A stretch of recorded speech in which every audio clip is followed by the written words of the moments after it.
All right, so you wanted to know more about this young Indonesian chess player, Fabian Mariano, right?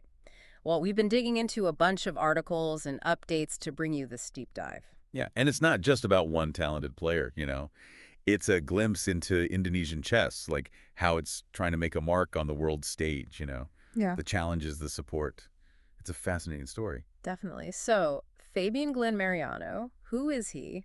We're talking candidate master from Denpasar, Bali, rocking a score of 2177. And that score, it puts him in a really interesting position, right? He's already competing at a high level, but he's got his eyes on the FID master title. That's a score of 2,300. Okay, so he just finished up at the Chess Olympiad in Budapest, Hungary, and he's getting ready for the Johor Open in Malaysia. What makes him stand out, though?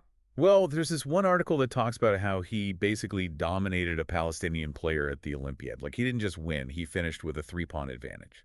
Oh, and in round 5 of that tournament, he pulled off this really clever move. Sacrificed his queen to lure his opponent into a trap and force a checkmate. That's the kind of tactical depth we're talking about. Wow, that's some next level chess right there. Sacrificing the queen, that's a bold move. Speaking of bold, he's been pretty clear about his ambitions. He even said, quote, I want to achieve a rating of 2300 and get the title of FED Master FM 27. That ambition's key in the chess world, for sure. But what's really interesting is his approach to training, right? It's not just about the technical stuff. It's physical, mental, technical, and spiritual. Hold on, wait, spiritual for chess. Now I'm curious. It's pretty cool, right? He talked about calming his mind and emotions, especially leading up to a big tournament like the Johor Open. So it's like finding that zone, right? Like athletes talk about, Oh, that flow state. exactly. He even mentioned that keeping a peaceful mind makes the tough training enjoyable. So yeah, he's definitely tapping into that focused mindset. Makes sense. Chess is such a mental game. But getting to FED Master, that's tough. Who's he up against? Well, one source highlighted the competition coming from Indian players. Mhm. They've been producing so many international masters and grandmasters lately. So the bar's high then. How does he feel about competing against such strong players? He actually embraces it. He even called India the Mecca of chess, acknowledging their talent. So he sees it as a learning opportunity, not a threat. That's mature. It is. He's setting his sights high, using their success as a benchmark. But it's not all him, right? He's got support too, family especially. Well, his dad's not just any dad, right? Pascalis Budi Hartono, he's actually the deputy secretary of the Bali Provincial Chess Association. So he's pretty deep in the Indonesian chess world. So he's got a strong advocate in his corner, that's for sure. Yeah, but Pascalis has some concerns, though, about the support system for young chess players in Indonesia. He feels like there's no clear path for them, like a roadmap to international success. So even with the talent and the drive, there are these bigger issues at play. Exactly. And that's what we're going to unpack, right? What's missing in that roadmap? How do we get these talented players from national success to the world stage? Those are the key questions. It's a story about ambition, about talent, about how individual drive and support systems work together. A story that's just beginning. We're going to follow Fabian every step of the way. And I'm sure it'll be fascinating. We left off with Fabian in a tight spot at the Johor Open, right? Tied for first, some serious competition breathing down his neck. Yeah, the stakes are high for him right now. Mhm. He's not only got tough opponents, but he's also carrying, like, the hopes of Indonesia for chess success. More than a game now, it's about national pride, his own goals, and maybe a brighter future for Indonesian chess. But before we jump back into the tournament, let's go back to the mental side of things. We were talking about like that spiritual preparation, right? Emotional regulation. It's fascinating to me, especially in a game as intense as chess. It is pretty cool, isn't it? It's like training your mind to be as sharp as your moves on the board. And Fabian, he seems to really get this. So it's not just natural talent, right? It's actively working on that mental toughness, staying focused under pressure. Exactly. There was this example in one of the articles, Fabian's dad, Pascalis. He talked about how Fabian actually uses meditation to, like, calm his mind and visualize his games. Wait, he visualizes the game before playing? That's amazing. So is it like a mental rehearsal running through different scenarios? It sounds like a mix of visualization and mindfulness, Yeah.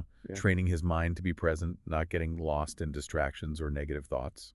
I've read about athletes doing this, visualizing their moves, feeling that confidence. Same idea, training the mind, just like you train your body. And it's not just about winning, it's about approaching the game with a clear head. So even if he doesn't win at Johor, this mental training will help him down the line. Oh, definitely. These skills are useful everywhere, not just chess. Building resilience, focus, performing under pressure. But even though Fabian's doing the work, mentally and strategically, we can't forget those systemic challenges we talked about, like that missing roadmap for Indonesian chess players. That's a big hurdle. It is. What are the actual steps to create that roadmap, though? What can Indonesia learn from places like India, where chess is so strong? Well, Pascalis, in one article, he said it needs a multi-pronged approach. Government funding for training programs, developing coaches, getting access to international tournaments. Those are key, for sure. But any specific things he thinks would make a difference? He mentioned regional chess academies, kind of like the ones in India. A Hmm. structured place for training, good coaches, regular practice, strong opponents. I see. A dedicated space to train and develop. Build a sense of community, a culture of excellence. Exactly. An ecosystem for learning, pushing each other, getting guidance from coaches. But academies are just part of it, right? Access to international tournaments, that's got to be important too for experience. Huge. Pascalis really stressed that government support is needed to cover travel costs for these young players. He says that exposure is key, testing their skills against the best. So it's about pushing boundaries, seeing what's possible, measuring up against the world's best. Yeah, and it's not just about winning or losing, it's the learning, seeing different styles, connecting with the global chess community. It sounds like this roadmap needs everyone, government support, chess organizations, coaches, even parents. Totally. It's a network of support, everyone working together to nurture that young talent. Okay, so roadmap, mental game. But what about the money side of things? Chess can be expensive, especially at the professional level. Oh, for sure. Travel, coaching fees, tournament costs, Hmm. it all adds up. And for a lot of players in Indonesia, that's a big barrier. Right, we talked about private sponsorships, but how realistic is that for young players who aren't famous yet? That's a tough one. It's hard to get sponsors if you're just starting out. You need a track record, show potential, get noticed. So it's a catch-22. You need money to compete, but you need to compete to get money. Exactly. It shows why a better support system is so needed.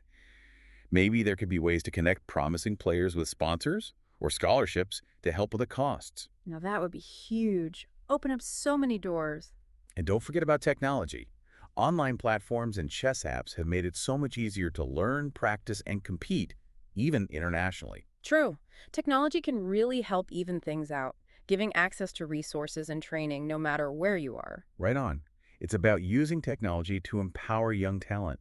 But hey, let's not forget about Fabian at the Johor Open. He's still in the lead going into the last rounds. The pressure must be intense, Uh-huh. especially going up against a grandmaster. It's the ultimate test, his skills and his mental game.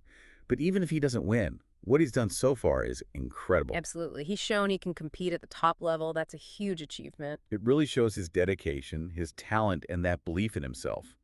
And win or lose, his journey is inspiring, not just for chess players, but for anyone with a dream. He's a reminder that greatness isn't just about reaching the top. It's about the journey, the resilience, striving for excellence. And it's a journey that's not over yet.